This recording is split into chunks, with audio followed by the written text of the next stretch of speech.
Card का कुछ भी चीज़ अपनी नोटबुक के फर्स्ट पेज पे डॉक्टर विद योर नेम लिखिए एंड एवरी डे जब आप चीज़ को देखोगे ना, trust me this thing will give you motivation to work. 20 days में कुछ भी मैजिकल नहीं होने वाला है, आपने कुछ पढ़ाई नहीं करी है तो आप सिलेक्ट हो जाओगे, ऐसा नहीं होने वाला है। या ये भी नहीं होने वाला है कि आपने पढ़ा है और आप वो सब कुछ भूल जाओगे, it's not going to happen. तो वो लूप बनता जाता है, उसकी वजह से आप पढ़ नहीं पाते हो। एंड कॉपीज़ लिया एंड उसपे एक पेपर लगा करके उसपे पेपर सेट करके अपना नाम लिखा एज़ डॉक्टर कोमल गोस्वामी, उसके सामने मैंने डेट लिखी and that cardboard piece and that piece of cardboard was always on my study table जब तक। तो आज भी वो कार्ड मेरे हॉस्टल रूम में लगा रहता है। लेकिन मेरा सिलेक्शन होगा नहीं होगा, क्या मेरी अच्छी रैंक आएगी नहीं आएगी, मैं मेरे पेरेंट्स को डिसअपॉइंट कर दूँगा या इस बार सिलेक्शन नहीं होगा मेरा। Hello everyone, welcome back to my channel. I am Komal Goswami.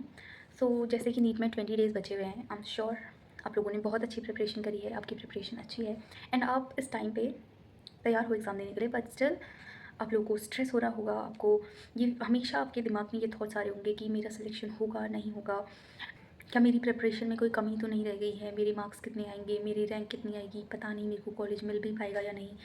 So let me tell you one thing, आज से 1 साल पहले सेम सिचुएशन में मैं भी थी। हर नीट एस्पिरेंट होता है आज जो बच्चा इस नीट एग्ज़ाम में नीट 2026 में टॉप करने वाला है, वो बच्चा भी सेम कंडीशन में है जैसे कि आप हो।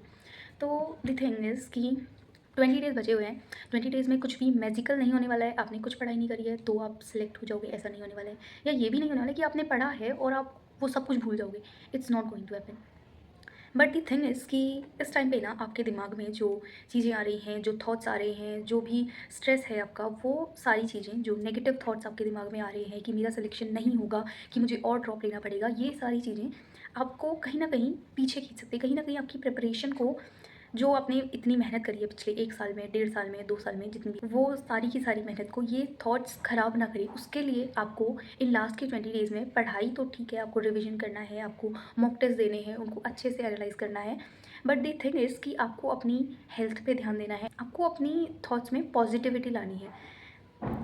तो नेगेटिव थिंकिंग से बिल्कुल दूर रहना है। लास्ट के 20 डेज़ बचे हुए हैं, अगर आप नेगेटिव चीज़ें सोचोगे ना तो वो लूप बनता जाता है, उसकी वजह से आप पढ़ भी नहीं पाते हो। And so what I use to do is कि नीट के एग्ज़ाम में जब मेरे 2-3 महीने बचे हुए थे, लाइक फ़ैब में, मैंने क्या करा था कि एक कार्डबोर्ड का पीस लिया एंड उस पर एक पेपर स्टिक करके अपना नाम लिखा एज़ डॉक्टर कोमल गोस्वामी, उसके साथ में मैंने डेट लिखी and that piece of cardboard was always on my study table. जब भी मैं पढ़ाई कर रही होती थी वो हमेशा मेरे सामने होता था और वो चीज़ मुझे ये फीलिंग देती थी कि हाँ, मैं डॉक्टर बनूँगी और ये कार्ड हमेशा मेरे पास रहेगा। तो आज भी वो कार्ड मेरे हॉस्टल रूम में लगा रहता है। सो आई वॉन्ट टू से इज़ कि आपको तो इन लास्ट 20 डेज़ में आपको अपनी नेगेटिव थिंकिंग को साइड रखना है। आपको आपको अपने रूटीन में एक पॉजिटिविटी लानी है। आपको हर रोज़ ये सोचने की बजाय कि मेरा सिलेक्शन होगा नहीं होगा, क्या मेरी अच्छी रैंक आएगी नहीं आएगी, मैं अपने पेरेंट्स को डिसअपॉइंट कर दूंगा, मेरा इस बार भी सिलेक्शन नहीं होगा, मेरा ये ड्रॉप एयर वेस्ट चला जाएगा, मेरे 2 साल की मेहनत वेस्ट चली जाएगी, ये सारी नेगेटिव चीज़ें सोचने के बजाय आपको पॉजिटिव चीज़ें सोचनी है। तो you can use my trick also कि आप अपना एक कार्डबोर्ड का पीस लीजिए या फिर कुछ भी चीज़ लीजिए, अपनी नोटबुक के फर्स्ट पेज पे डॉक्टर विद योर नेम लिखिए एंड एवरी डे जब आप उस चीज़ को देखोगे ना, trust me, this thing will give you motivation to keep working, this will help you to keep going. And जब भी आप उस चीज़ को देखते होगे ना, जब भी आप अपने उस नाम को डॉक्टर के साथ लिखा हुआ देखोगे, आपको ये फील होगा कि हाँ, मैं डॉक्टर बनूंगा और मैंने जो ये मेहनत करी है, ये जितनी भी मेहनत मैंने पिछले 2 साल में करी है, ये वेस्ट नहीं जाने वाली है। एंड आप जानते हो कि आपने मेहनत करी है, आपने इतना स्ट्रेस, इतना सब कुछ झेलते हुए आप एंड तक आए हो। एंड में सिर्फ 20 डेज़ बचे हुए हैं एंड इस टाइम पे आप नेगेटिव चीज़ें सोच के अपना टाइम वेस्ट कर रहे हो, अपनी मेंटल हेल्थ ख़राब कर रहे हो। ये सब करने, जब भी आपके दिमाग में नेगेटिव थॉट्स आ रहे हैं, जस्ट डू दिस थिंग कि आप एक बार अपनी आंखें बंद कीजिए एंड इमेजिन कीजिए कि आप नीट एग्जामिनेशन हॉल में एंटर कर रहे हैं, आपका क्वेश्चन पेपर आपके सामने आता है एंड कि जो भी क्वेश्चंस आ रहे हैं you are able to do that, क्योंकि आपने पढ़ाई करी है और आप कर सकते हैं। बट नेगेटिव थिंकिंग का लूप जो है ना, वो बहुत ही ज़्यादा स्ट्रेस में आपको ले आता है, आपको अच्छे से नींद नहीं आएगी, हेल्थ ख़राब होगी कहीं ना कहीं and this thing will affect your productivity. ये चीज़ आपकी एग्ज़ाम में जो परफॉर्मेंस है उसको कहीं ना कहीं गिरा सकती है। तो आपको नेगेटिव थिंकिंग के लूप में नहीं जाना है। वेनेवर आप ओवर थिंक कर रहे हो, आपके दिमाग में कोई नेगेटिव थॉट्स आते हैं, डू दीज थिंग्स कि अपने पेरेंट्स के साथ जाइए, आधा घंटा 1 घंटा जितना भी आपको लगता है उनसे बातें कीजिए। अगर आप हॉस्टल में अकेले रहते हैं तो आप ये कर सकते हैं कि एक डायरी लीजिए, उस पर लिखिए आप जो भी फील कर रहे हैं, या खुद से एक मिरर के सामने खड़े होकर बातें कीजिए और ये इमेजिन करना अभी से स्टार्ट कर दीजिए कि you are going to become a doctor. क्योंकि आपने जो मेहनत करी है ना, अगर आपने सच में मेहनत करी है तो आप एक सिर्फ बाहर बाहर से नहीं, आप इंटरनली ये चीज़ सोचने लगोगे कि हाँ मैं डॉक्टर बनूंगा या मैं डॉक्टर बनूंगी, क्योंकि आपने मेहनत करी है and you deserve that. So in last के 20 डेज़ में जितना मैटर करता है कि आप पढ़ाई कितनी कर रहे हो, रिवीजन कितनी कर रहे हो, इससे ज़्यादा मैटर करता है कि आप क्या सोच रहे हो, आपके दिमाग में क्या चीज़ें चल रही हैं, आप कितना स्ट्रेस ले रहे हो, कितनी अपनी हेल्थ को ख़राब कर रहे हो, या उसके बजाय आप कितना पॉजिटिविटी में रहते हो, कितना अपने अपने आप को मेंटेन करते हो। अपनी थिंकिंग्स को आपको स्टेबल रखना है, अपने माइंड को स्टेबल रखना है। Negativity, so in last 20 days में ना what you have to do is कि आपको सिर्फ और सिर्फ पढ़ने पे ध्यान देना है। Whenever you are feeling like not studying, तो खुद को फोर्स उस पॉइंट ऑफ टाइम पे मत कीजिए। 2 मिनट लीजिए, शांति से बैठ खुद को समझाइए कि हाँ मैंने मेहनत करी है and I am going to get selected. क्योंकि अगर आपने मेहनत करी है ना, आप अंदर से जानते हो। बस जब भी आपको लगता है कि मेरा सिलेक्शन नहीं होगा, ये सब सोचने की बजाय जस्ट 2 मिनट खुद को दीजिए एंड इमेजिन करिए जब आप सेलेक्ट हो चुके होगे, आपका रिजल्ट आया होगा, आपके पेरेंट्स को जो खुशी हो रही होगी, आपको जो खुशी हो रही होगी, एंड द मोमेंट जब आप अपना एडमिशन ले रहे होगे, that is going to be best feeling in the world.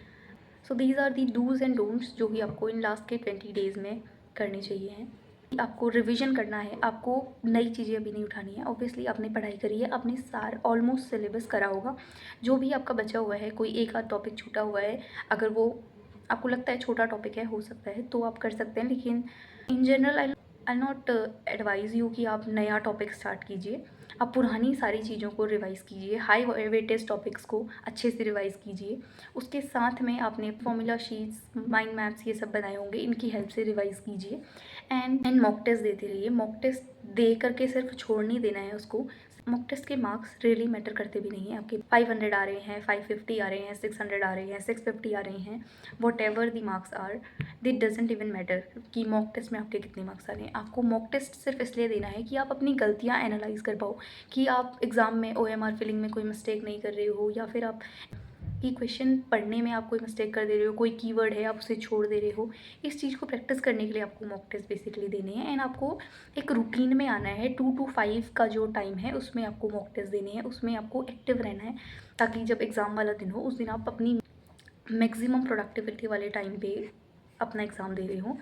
So mock test को अच्छे से एनालाइज करना है। जो भी टॉपिक्स आपको लग रहा है कि आप उसमें क्वेश्चंस गलत कर रहे हो, उनको एक बार रिवाइज कर लीजिए।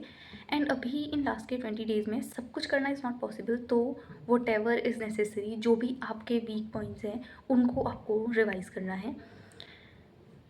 And the second thing is आपको पॉजिटिव रखिए, अपनी थॉट्स को पॉजिटिव रखिए। द नेक्स्ट पॉइंट इज़ कि आपको अपने पास कोई ना कोई एक ऐसा एलिमेंट होना चाहिए जो कि आपको मोटिवेट करता है, जो कि आपको ये फील कराता है कि हाँ I am going to do this, whatever that is.